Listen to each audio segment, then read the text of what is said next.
Okay, so in this video, I just wanted to actually show kind of I guess a little bit of an overlap of this character where maybe about 2 months ago or so, I switched over to using Blender instead of 3D Studio, um, pretty much because I have to. But I also wanted to actually get to know Blender. I've done so once or twice over the course of over a few years, looking at Blender and see what it can do.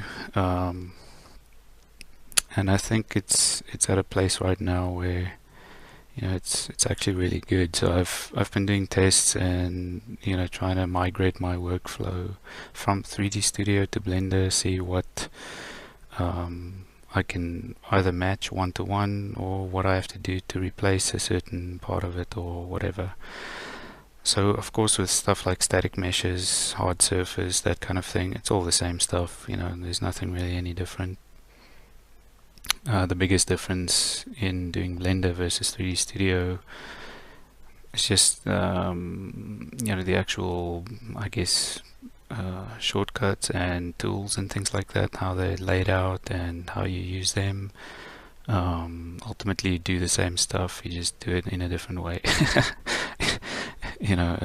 I think Blender is well known for having a weird interface. I don't think it's that weird. Maybe it was even worse in earlier years. I don't really know. I remember I've checked it out in the past, but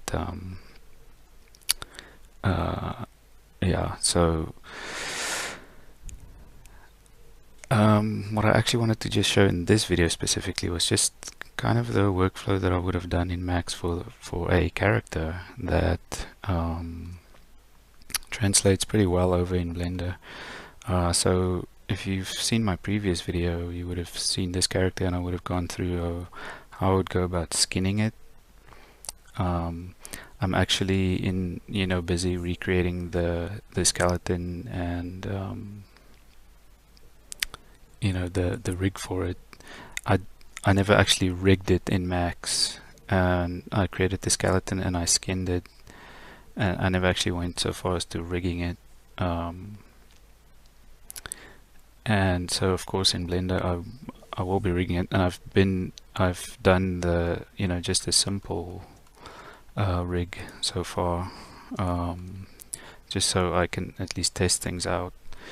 And so I'm not gonna cover like exactly how I do rigging or any of that kind of stuff. I think there's enough videos around. I've been looking at some videos myself just to see exactly how the tools get used, and how certain workflows need to go, because Blender can be a little bit confusing sometimes if you have some preconceived notions of how things should go.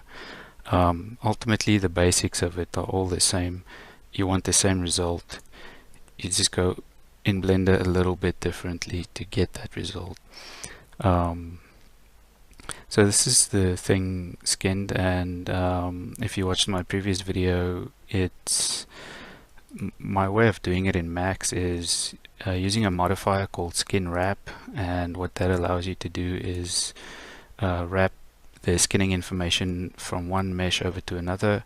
And what makes that really cool is you can skin a relatively low poly model and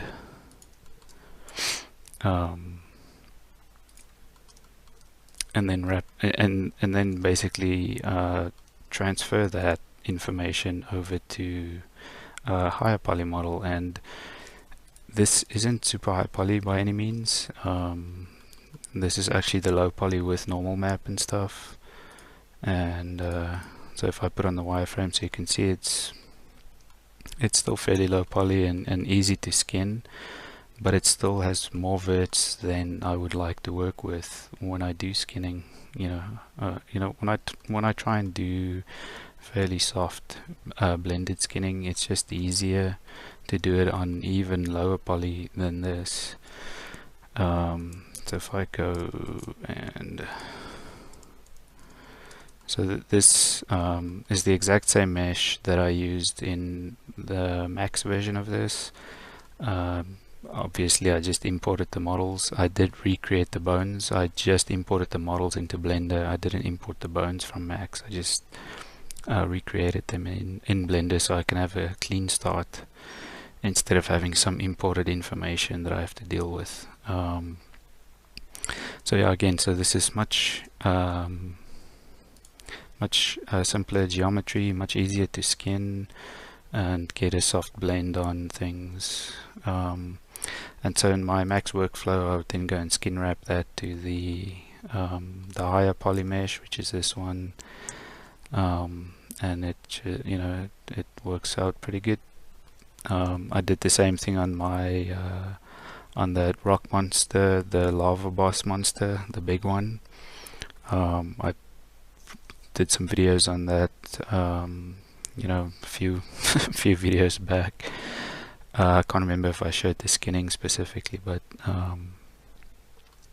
so in Blender you can do the same thing, and that's really cool. And that was what worried me the most. I knew pretty much going into it that I will be able to do everything that I do in Max because I tend to work in a simple manner. I don't overcomplicate things. I don't overcomplicate my rigs. Because I'm the only person working with things. I don't need to build in fail safes and like giving it to someone else and they break it. So yeah, I know what to expect. So I tend to build things in a fairly simple manner. So the way you can do this kind of thing in Blender is have this thing, and so this thing is skinned. So that's already skinned. And by the way, this is basically the Blender auto skin. Like 95% of this is the Blender auto skin. I did a very small amount of corrective painting on certain pieces. Other than that, it's pretty much just the auto skin. It's actually quite good, I have to say. Pretty pretty impressed by it. I did mention in my Max video that I like to go such low poly because I like to actually manually paint things, and I thought, what the hell, I'm gonna try and just use the auto skin because truthfully I just didn't really feel like repainting this thing from scratch, and it worked out great. Actually, I did like very minimal fix-ups after the fact. Even stuff like the tail, it's like really good, really happy with it. So the way you can go about transferring the actual skinning from this onto the other mesh is, so I've got it already transferred, but I can just kill that and I'll show that it's gone. So now it's not doing anything. So in the modifiers you can add a data transfer and pick where you want to transfer from. So I want to transfer from my rig target mesh. I want to transfer vertex data. I want to transfer vertex groups, and so I don't want to transfer nearest vertex. So in my Max video I would have shown that I like to use the blended faces because it gives you much more accurate results, and Blender has the same option there. So nearest face interpolated, and I can put in a radius. I could do like 2 centimeters, and then generate the data. And now, now you would think, okay, it's cool, but it actually isn't just yet. So first, now I have to say which armature I would like to use. So like there's nothing in the stack yet for that. So I'm just going to select the mesh, shift select the armature, parent with empty groups. And so that's just gonna link the correct armature to it, and now it'll actually work. But just like, so you can see, like, I don't know if it might not be visible in the video, but it's kind of laggy in the viewport. It's because it's in real time updating, and you can see on the leg there, just, you know, by the heel, by the sort of the knee. So you can see there actually when I move it far away, it's updating the data in real time. So just like in Max, where you kind of, you do the skin wrap and then you collapse it down to a skinned mesh. This is the same, you know, this is basically the same reason. So you've got the wrap, you've got basically the data getting copied over there, but when you move stuff around, it still does it in real time, right? So as soon as you're done, if you feel like, I mean, it takes maybe in the wrong thing. It takes maybe just some trial and error to find like how wide, like what the radius and stuff you want to use. But once you've got that, then you can just apply this, and now you've only got the skinning data. And so now it's good to go basically. And yeah, so for my rig, like I would do in Max, I would do the game skeleton, and I would do that as simple as however I want it, as simple as I want it. And then I would do a separate rig on top of that, basically a separate skeleton on top of that, with the rig applied to the second skeleton. So I can do to the skeleton whatever I like, and it's not going to influence the game skeleton in any way. It's safe. And so I would do the same in Blender. I built the game skeleton, which is this thicker one, and then I duplicated it, and from that I started to build the driver. I call it the driver skeleton because it's going to drive my game skeleton, which is this thinner one. It's just a display thing. It's go to the armature and you can pick like how you want to display it. So put it to stick. And you can also go to the object and like put on X-ray to have it show through everything else, which helps when you want to grab things and test it. Probably helps with animation as well. So you can see I've got on my driver skeleton, I've got some extra bones and stuff. Like if I had this on my game skeleton, that's not cool. Now in Max, I would normally add things like dummy objects and things like that to be the actual control points and IK controllers and stuff like that.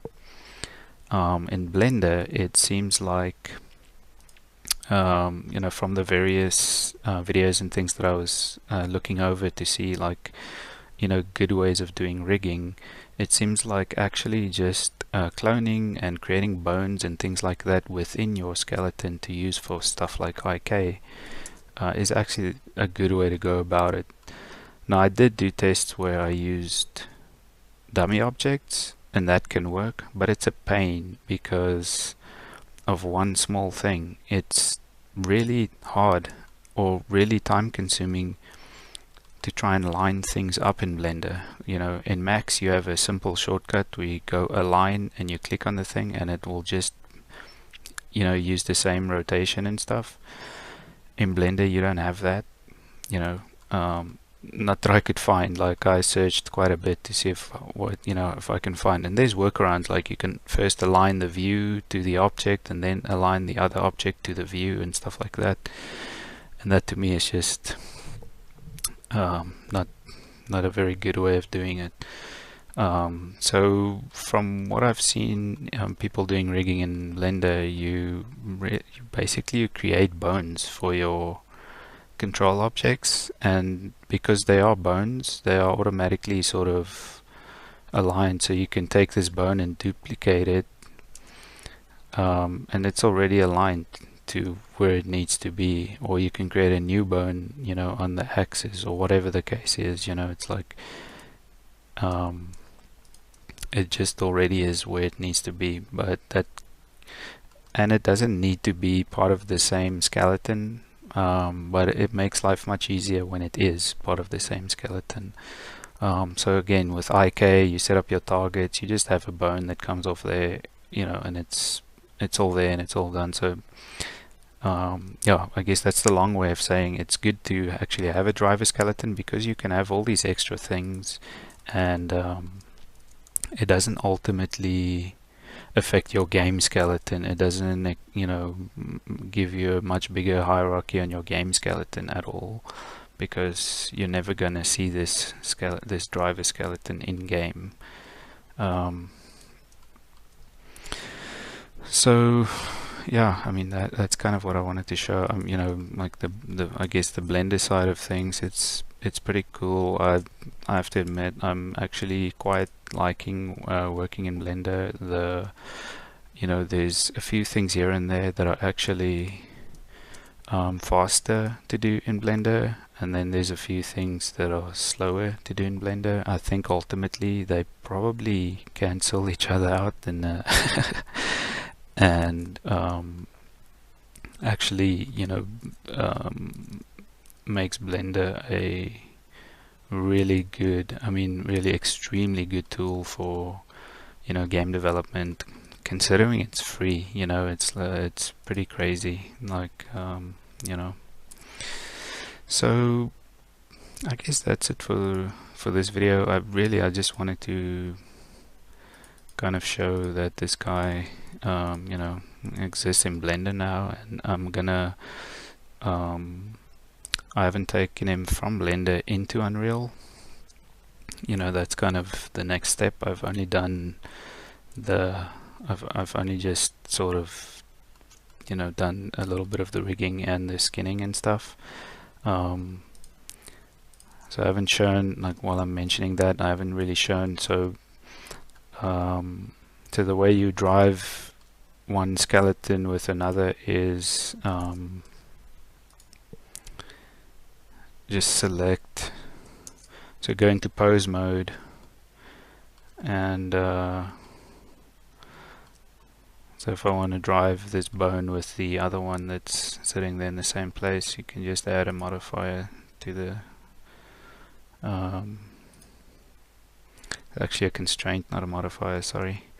Very similar to how you would do it in Max. Basically, you would add a rotational constraint to it, or an orientation constraint. So it's literally the same thing. So copy rotation is just a different name. Copy rotation, pick the other armature as the target, and then you can put in which bone that you want to use for that constraint. So let's go through, and so all of the bones are rotational only, except for this one here, which is a transform.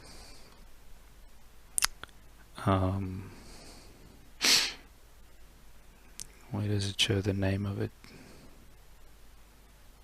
Yeah, I don't know, but anyway, so add a transform, because you want both. You don't care about scale, but you do want both location and rotation, and instead of adding both location and rotation constraints, you can just add a transform constraint. So for that one, and for this the root, you would want that. For everything else, you only want rotation, so you only need a rotation constraint. So copy rotation, so it says there, yeah, so copy transforms there.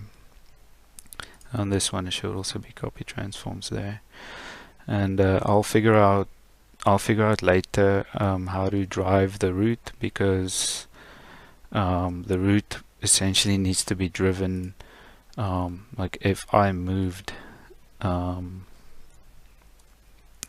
if I can't do anything with this, I have to use my control rig, of course. If I move this, the root needs to stay underneath the pelvis but on the ground.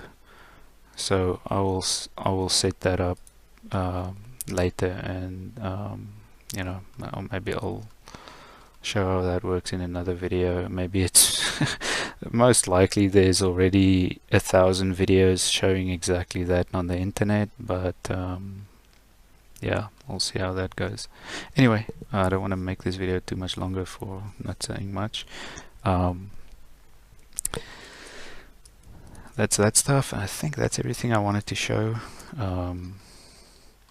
Yeah, so pretty cool. You know, if you haven't checked out Blender, you know, it's probably worth a check, and you know, it's it's actually pretty powerful considering it's a free program. So yeah, I think that's it. You know, thanks for watching. Anybody has any questions or anything like that, and as usual, just post them, and you know, cool.